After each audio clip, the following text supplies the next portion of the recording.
ఈ రెసిపీ తిన్న తర్వాత అనిపించింది. అబ్బా! ఇన్ని రోజులు ఇంత మంచి రెసిపీ ఎలా మిస్ అయ్యాను అనేసి.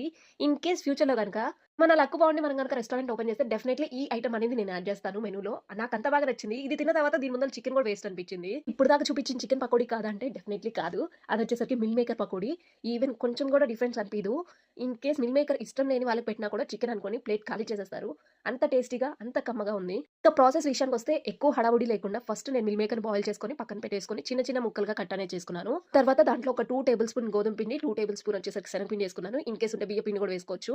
And 1 table spoon corn flour ఏసాను. మీ టేస్ట్‌కి సరిపడా ఉప్పు, కారం అండ్ గరం మసాలా, ధనియాల పొడి అండ్ నెక్స్ట్ వచ్చేసరికి అల్లం వెల్లుల్లి పేస్ట్ ఏసుకొని చికెన్ మారినేట్ చేసుకొని ఒక 10 మినిట్స్ పక్కన పెట్టేసుకొని ఆ తర్వాత డీప్ ఫ్రై అనేది చేశాను. గోల్డెన్ బ్రౌన్ కలర్ వచ్చేంత వరకు. ఆ తర్వాత వేడివేడిగా ప్లేట్‌లోకి సర్వ్ అనేది చేసుకొని కావాలి అనుకుంటే పైన మసాలాలన్నీ చల్లుకొని దాని పైన కొంచెం నిమ్మకాయ అండ్ ఆనియన్ పెట్టుకొని తింటే ఉంది మాస్టారు. మామూలుగా లేదు రుచి అదిరిపోయిందంతే. ఈజీ ప్రాసెస్ నచ్చితే మీరు కూడా ట్రై చేయండి. Bye guys.